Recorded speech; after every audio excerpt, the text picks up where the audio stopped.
Miami is one of the most diverse cities in the country, with music shaping people's cultures and identities, influencing a series of creative styles. From energetic crowds to tropical aesthetics, enhancing the arts and well known artists getting their big break in the industry. Aspiring South Florida musicians are working their way on top with increasing competition ahead of them. Local indie artists like Lewis and Frank from Stellas and Freak Punk Music have found their passion in building a career through inspirations from role models and talents with rhythms. I've always been drawn to music. It always had a great feeling. It made me feel many types of emotions where I could relate to different types of songs, different types of genres. And I've always enjoyed that feeling. It was something that nothing else could provide for me. It started with just cans, sticks, pencils. I was listening a lot to 21 Pilots at the time. And yeah, I wanted it. It came out of me. And also my dad, I have a musical background. My dad is a percussionist. My grandpa played trumpet. My grandma's a singer. I am an independent artist and music producer. I create music all by myself, my own hands. I mix, master, and engineer sounds all by myself. It started with my best friend, where he uploaded a picture of the software, and I reached out to him to ask him what it was. And then from there, we played around with it, but he decided to pick a different route. And I stayed with that, and then from there on I started playing with it. Although there are several ways of getting a start in the music industry, most aspiring musicians tend to get less recognition as well as needing to work twice as much as a bigger artist. According to a report from Chartmetric, a music data company, in 2023, 87.6% of new artists added to the platform fell into the undiscovered category, and only 12.3% made it into the developing category. Most indie artists use streaming platforms such as Spotify and SoundCloud to upload music to reach a global audience faster. But how effective is social media when promoting music? Super effective. Yeah, definitely. I mean, I think if you have like a hardcore metal band or like a hardcore punk band, you have that sort of authenticity where that demographic, your audience, isn't too concerned with social media, and they don't care if you have one or not, and you can kind of get away with just being on music blogs and playing shows, and it kind of works because it's like, yeah, it's rock and roll, that's punk. If you're like an indie band or you're any other kind of not hardcore music, not having social media doesn't really do you any good. It's just the way that you send smoke signals out and you hope that somebody picks it up and says, oh, there's something going on over there. Let me check it out. So yeah, you need it. As social media becomes a dominant form in creating content, many young aspiring musicians are finding ways to break into the music industry on their own. The biggest challenge is building a platform with little guidance while competing for attention. But it's definitely interesting to try to figure everything out on your own and learn as you go. It's really hard to manage a band on your own, having to keep track of everyone and yourself as well, your personal life, and to keep your mental health in check as well as your bandmates. These are my people that I want to make sure they stay happy and healthy, and we won't be able to do what we do if they are not there for that. It gets intense before the show, I'm not gonna lie, because as the show starts coming closer, the pressure is on. It's like, all right, I'm gonna go in front of a whole bunch of people.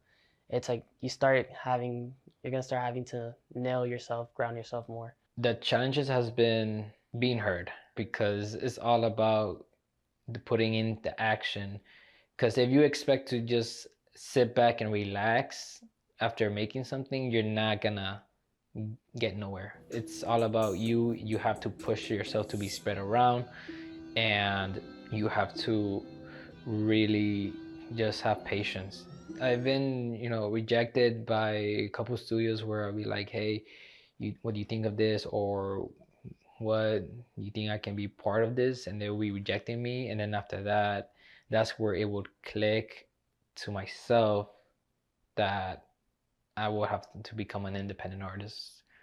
Because if they won't be able to help me, I have to rely on myself. It will be hurtful to hear negative opinion in the beginning, because I would take it personally. to like, oh, so you think my music is bad, bad.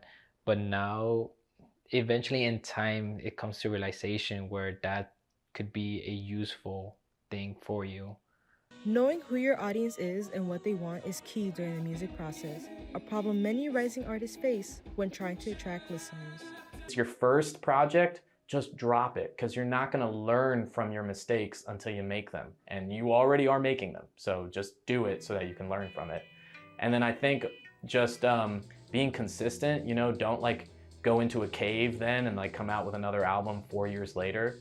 Like that's super cool, but it's not going to grow you. Listeners are usually looking for a connection between music and their own emotion, so young aspiring artists go into a journey of experimentation.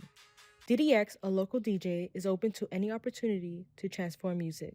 There's one thing that, you know, veteran DJs, I want to say professional DJs, I've been in the scene for a while. There's one thing that these guys will always tell you is like, know which song to play.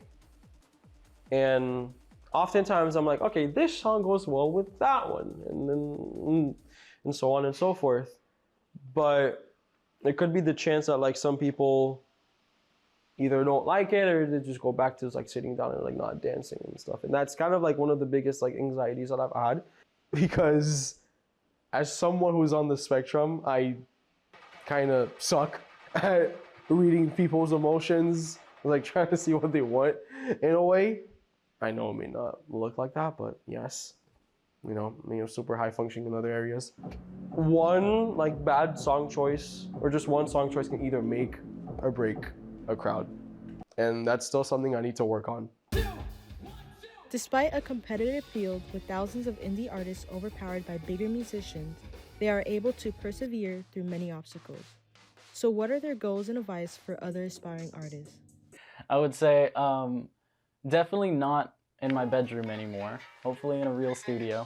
But jokes aside, playing bigger stages, meeting, I guess, some of the idols that I've always wanted to meet before. My short-term goals is to continue being consistent with what we're currently doing right now, to eventually make it a long-term thing.